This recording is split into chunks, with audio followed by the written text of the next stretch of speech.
All right, we're here at Kickapoo High School. Kickapoo senior quarterback Brett Diers is here. Brett, how are you, man? Doing all right? Yeah, good. All right, so we're here on a Thursday. It's the night before game going to Neosho. Kind of take us through Neosho coming off a big win. How do you guys avoid a letdown this week?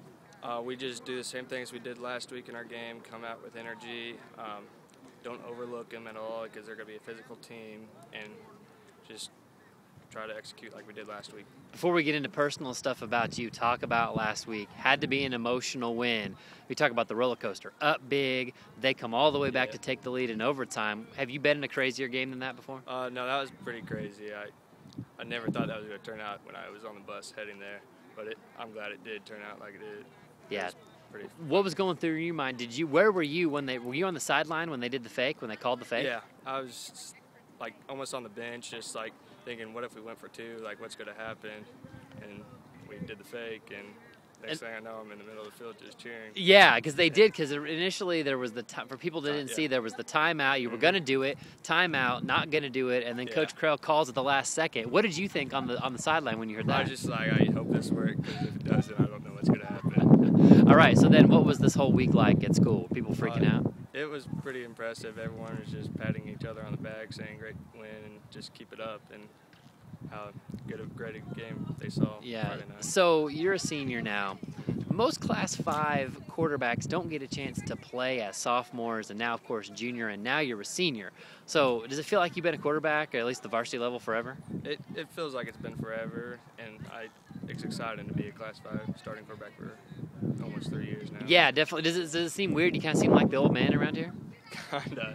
Just, it's fun, though. Are you able to kind of impart that wisdom on some people? I mean, you've seen a lot of schemes. You've dropped back to pass a lot of times. Are you able to kind of impart that wisdom on some of the other guys? Yeah, kind of. I've kind of helped my teammates out and know what the teams that we face, and that was our conference almost every year, what they do and how they like to come out and what they like to do. And, of course, you've got a lot of younger receivers on this team. Talk about working with them. How's that been? It's been pretty good. Starting in summer, I mean, we had to get on the same page, but I think we're on a pretty good page right now. Yeah. Of course, Colton Cloud hasn't played for a while, and that's affected the offense to a little bit. How has that changed your game and what you've had to do this year? I had to learn how to pass on first down, second down time, and just learn how to get better completion rating and take the short passes instead of the long. Yeah, because, I mean, that's kind of been the deal, right, is you've had to kind of almost change your game more than anybody else's on how has the offense, as the play calling, you said it's changed a lot? It's kind of, we've started to pass a little bit more, but we still have our running game there. Yeah. But you got to like that, getting to pass some more. Yeah.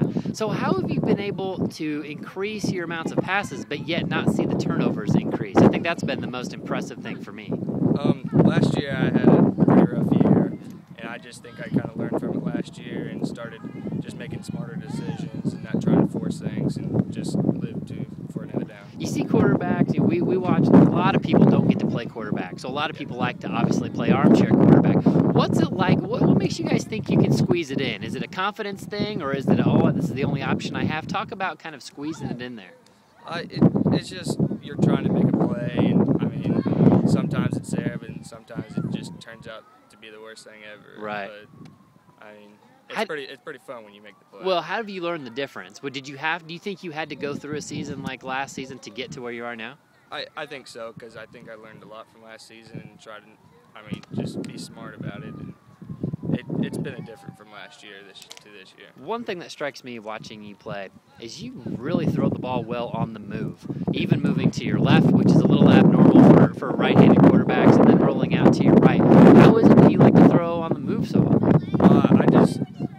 I've practiced all summer, but trying to work on the move. I like to scramble a lot. I'm not really a tall guy, so it's I sometimes have to get out of the pocket and give me more time to throw it and everything. So, what kind of system, if you go on to college, what kind of system would highlight your skill set? A team that I would like to go to a team that passes quite a bit, but still have a running game there. More like a pro style or something like that? More like a pro style, not really, because I'm not the fastest guy out there, but I can gain yards if I have to. Well, talk about that. Obviously, you say you're not the fastest or the tallest guy, but part of this with the zone reads and keeping the ball on that, is that okay for you to run the ball? Yeah, it's perfectly fine with me. I mean, I think I've gotten better at my senior year, just picking the hole to run in and gaining yards. Yeah. So here we are, week 8. You guys have been in the in the districts for a while. Yeah. You guys got off to a hot start, losing streak in the middle. Are you guys trending upward, and where is this ride going to end up at? We're hoping it takes us to the playoffs, but I mean, we still got 3 more weeks of football, and I just think that we kind of got past the Camerton Lebanon, and that just made us a better team, and we're back up again. What has to happen for you guys to make the playoffs coming down the stretch? We have to just be physical, and going to every game like this could be our last, and we can't make any stupid mistakes now since we already have a 1-0 league in districts. Yeah. All right, Brett, thanks for the time, man. Appreciate it.